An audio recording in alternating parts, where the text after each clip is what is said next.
welcome back. This is going to be the review video for quiz number 7.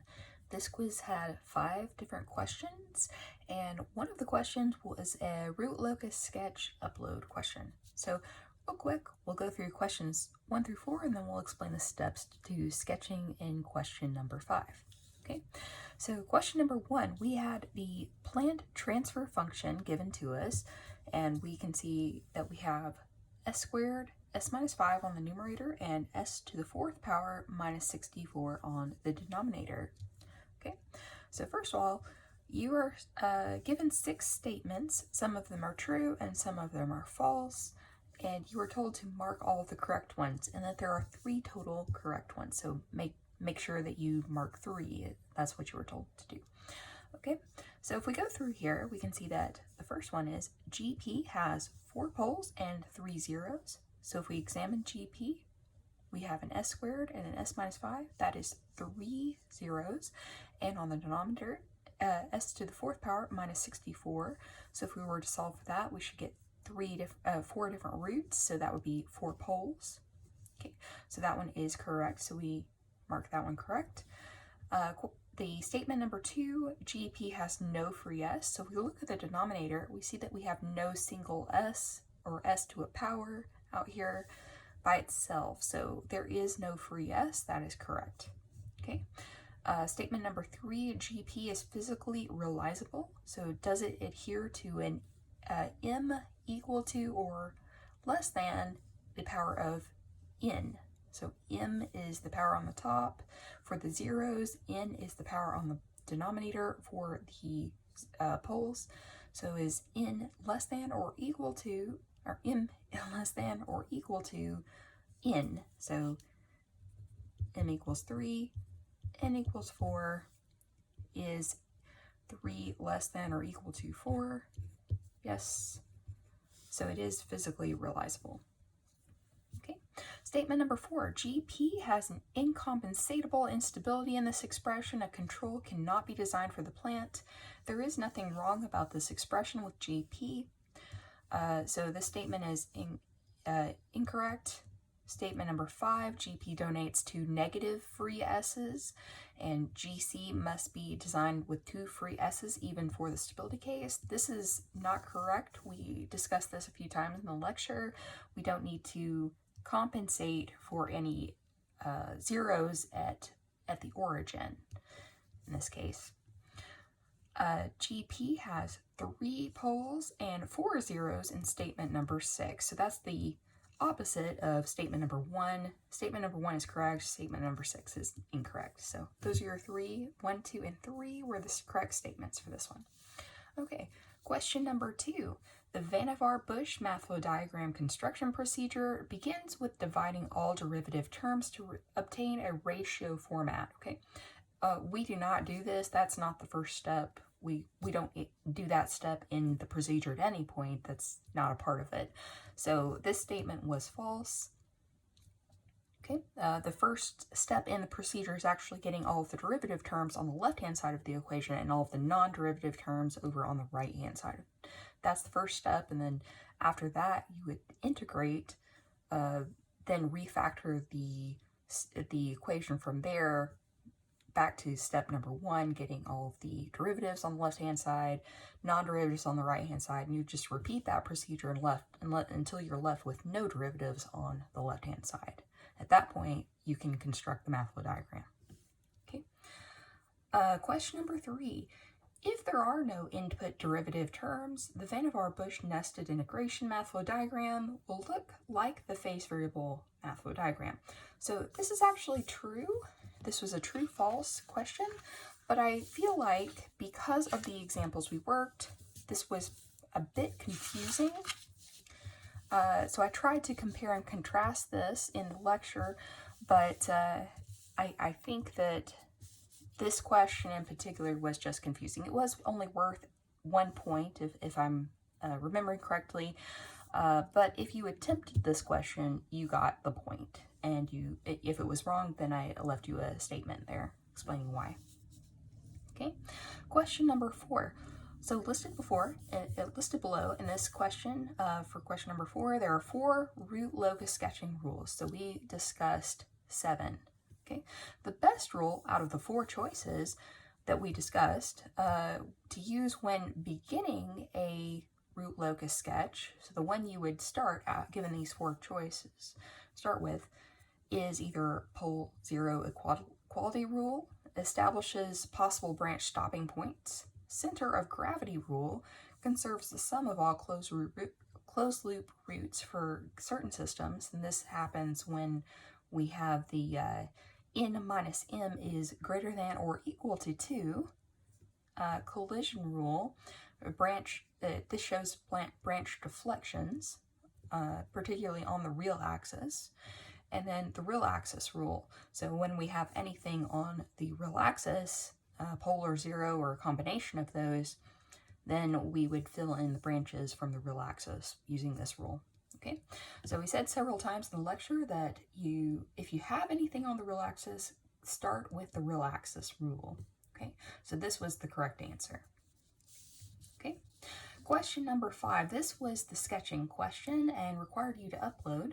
So before we start, our GOL, our open loop transfer function, is the k with the s plus 5 in the numerator and s minus 7 times s minus 3 squared in the denominator. Okay, the solution steps, we'll go through that. The very first thing you were asked to do, well actually let's look back at the directions. You want to sketch this, of course, but first find n, find m, find q, and sketch the root locus. Okay, mark all values of poles and zeros on the graph, and be sure to use the standard markers, the X and the 0, as we used in the lecture, and be careful to show any breakouts, deflections, or movement towards a virtual 0. Movement at all. You should always mark your directions. So this pretty much just followed exactly from our examples in the lecture. So we have a few different steps. I'm going to show you step by step how to sketch this. Okay, you always want to do this by hand.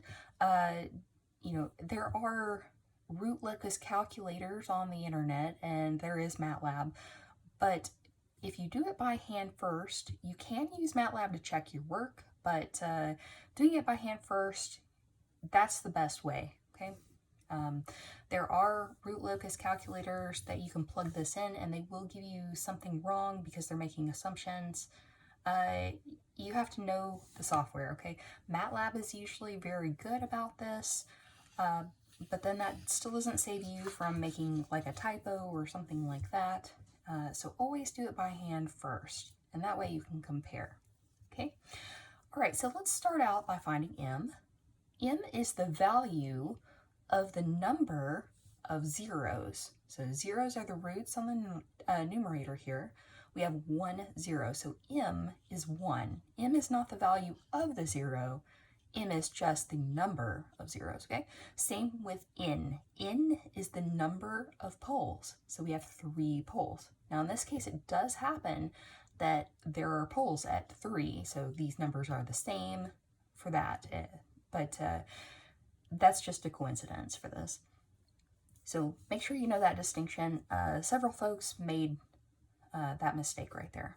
Okay, there is a 0. The value of the 0 is at -5.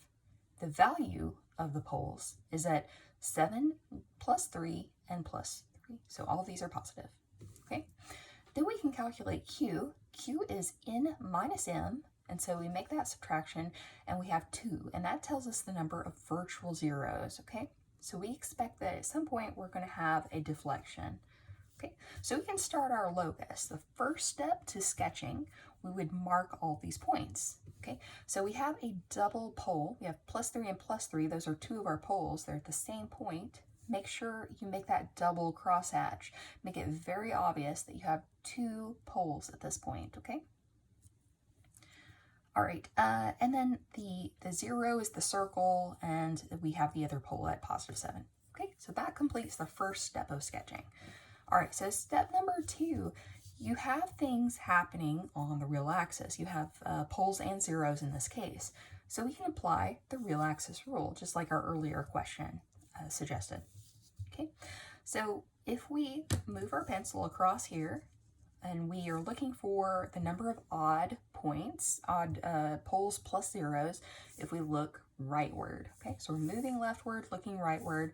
We move across, and we cross the 7, the pole here. So that's 1, so it's odd. Then we cross 2 and 3 at the same point, so we're still odd. Our sum is 3. We move across here, and our sum is 4 once we pass the -5, 0, okay? The 0 point here.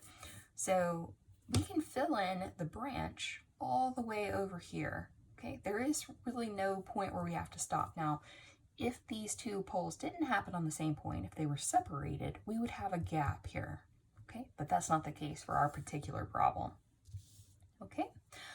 All right, so that is step number 2. And then the next thing we would do is apply the collision rule, okay? We know that since we have a segment of this branch right here, we have the 7 pole and one of these 3 poles. We have no 0 between them, so what has to happen is they move towards each other and then they collide. Our collision rule tells us that if this happens on the real axis, they're going to deflect off at ±90-degree angles. So that's why that happens, and we can mark that movement here, okay?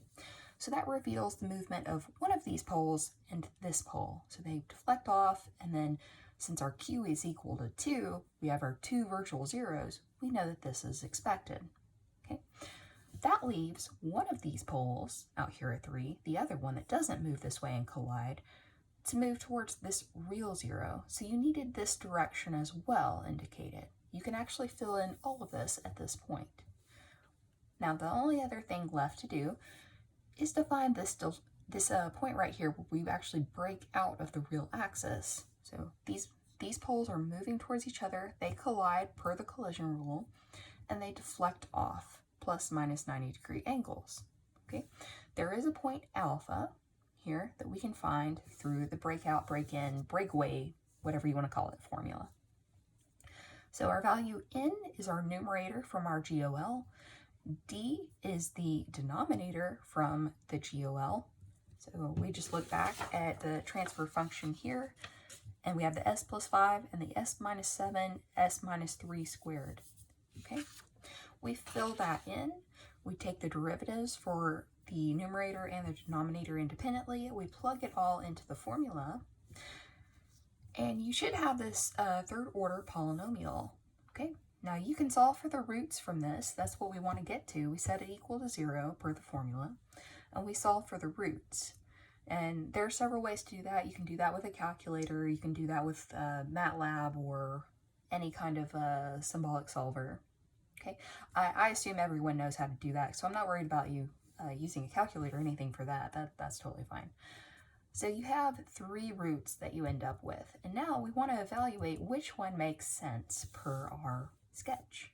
Okay, so we know alpha happens here. It's between 3 and 7. Okay, so the value among the 3, we have a 2.9, a 5.5, and a negative 9.5. Okay, we can immediately throw out the negative 9.5 because that's not even in our migration path. It's way out here where we don't have filled in. So automatically that one is not correct. Okay, so we're left with the 2.9 and the 5.5. So which one occurs between 3 and 7? And that would be the 5.5. Okay, so alpha is actually 5.5. Okay, now it may be confusing at first because 2.9, well, that's actually on here, but is anything actually breaking out at 2.9 over here? No, not really. No, there is no breakout point over here. So this one doesn't make sense for that reason. We only break out here where we have that collision happening. Okay, so that's why 5.5 is the correct value. Okay, now if you sketch this, if you did use MATLAB and try to check your work that way, you would see that MATLAB will sketch it something like this, where we have our -5, and then we have our 2 poles here at the +3, and then we have our pole here at 7. So far, so good. It will fill in the paths correctly, so that will be our paths. And then we would also have the 5.5 right here where we had our breakaway. Okay, and then what you should see from MATLAB would be this kind of a curvature. So they initially break out at minus 90 degrees to the real axis, and they curve. And then the directions would be indicated just like so. Okay, so that's what you should see if you plotted to check your work in MATLAB.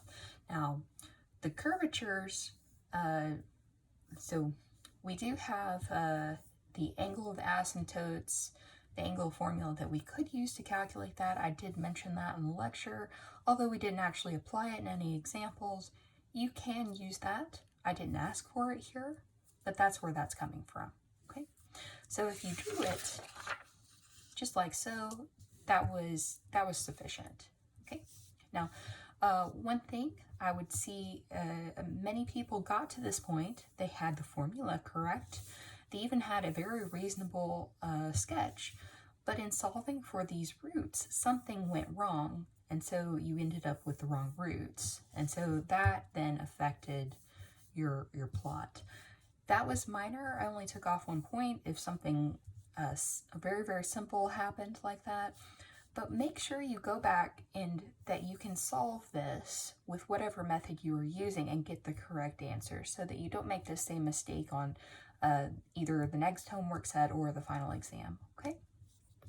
All right, and let me know if you have any questions about the sketching. So we applied 2 rules here. Real axis always comes first if anything happens on the real axis. Here we have poles and zeros on the real axis, so we definitely wanted to apply that one first. And then by just simply reasoning, we were able to figure out that we met the conditions for the collision rule, and so we applied that rule. Okay. All right, I'll see you next time.